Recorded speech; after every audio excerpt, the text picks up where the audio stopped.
అందరికీ నమస్కారం. నేను మీ రిపోర్టర్ ఆర్కే. ఈరోజు అద్దంకి నియోజకవర్గంలో ఒక విచిత్రమైనటువంటి పరిస్థితి నెలకొని ఉంది. హనుమిరెడ్డి మిస్సింగ్. హనుమిరెడ్డి కనపడటం లేదు. ఎంత ప్రయత్నం చేసినా ఫోన్ స్విచ్ ఆఫ్. హనుమిరెడ్డి ఎక్కడ? ఇవే యూట్యూబ్ ఛానల్ నుంచి శాటిలైట్ ఛానల్ వరకు ప్రతి ఒక్కళ్ళు breaking news, viral news, trending news, sensational news. ఇదే అసలు హనుమిరెడ్డి ఎక్కడికి వెళ్ళాడు?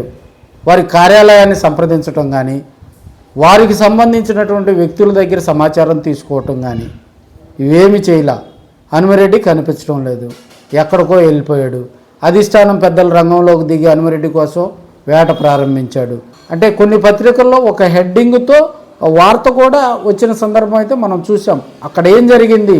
హనుమిరెడ్డి మిస్సింగ్ అయ్యాడా, లేకపోతే ఎక్కడికన్నా వెళ్ళిపోయాడా, అధిష్టానం మీద అలిగాడా, లేకపోతే ఇక్కడి నుంచి నియోజకవర్గంలో నుంచి ఆయన బయటికి వెళ్ళేందుకు సిద్ధంగా ఉన్నాడా, లేకపోతే అక్కడ ఇష్టంగా పనిచేయటం ఇష్టం లేదా అనేది కూడా వాళ్ళు ఈ బ్రేకింగ్ ట్రెండింగ్ న్యూస్లో చెప్పడం అయితే జరిగింది.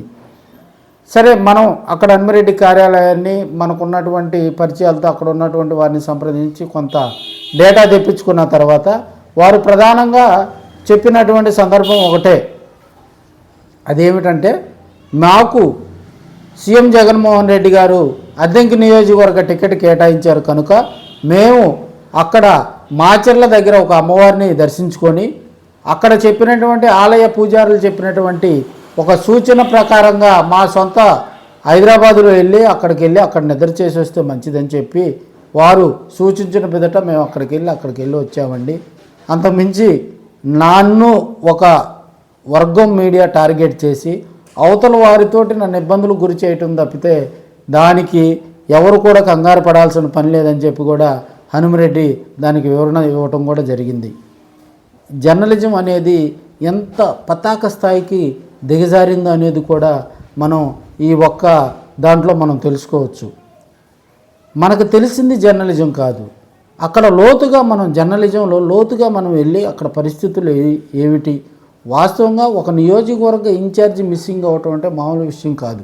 కనపడటం లేదు, ఏదో ఇష్టం వచ్చిన హెడ్డింగులు పెట్టేసి బ్రేకింగ్ న్యూస్, ఒక హాఫ్ ఫ్రేమ్ బ్రేకింగ్ న్యూస్లు పెట్టి ఇక్కడ కొన్ని యూట్యూబ్ ఛానల్స్ కూడా ఆ రకంగా ప్రచారం చేసినటువంటి ఫేక్ న్యూస్, ఫేక్ ఛానల్స్ ఓరక బయటికి వెళ్ళి కంటెంట్ తెచ్చుకోకుండా ఏదో ఒక బ్రేకింగ్ న్యూస్ వచ్చింది కదా దాన్ని మనం వైరల్ చేద్దామని చెప్పి కొన్ని పత్రికలు, కొన్ని యూట్యూబ్ ఛానల్స్ కూడా ఆ ప్రయత్నాలు చేసినటువంటి సందర్భం మనం చూసాం.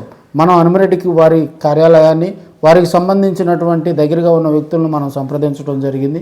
వారు పూర్తి వివరణ ఇచ్చారు. హనుమిరెడ్డి గారు కూడా మనకు తగిన సమాచారం అయితే అందించారు. ఈ సందర్భంగా హనుమిరెడ్డి ఒక స్ట్రాంగ్ వార్నింగ్ కూడా తెలుగుదేశం పార్టీ నాయకులకు ఇవ్వడం జరిగింది.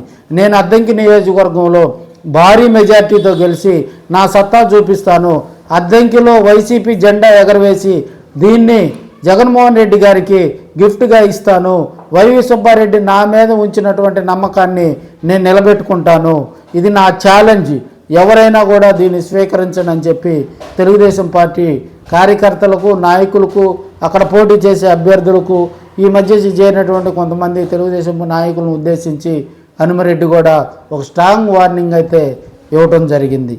ఇదండి అద్దంకి నియోజకవర్గంలో హనుమిరెడ్డి మిస్సింగ్కి సంబంధించిన హిస్టరీ. మరో వీడియోతో మళ్ళీ కలుద్దాం. అంతవరకు సెలవు. నమస్కారం.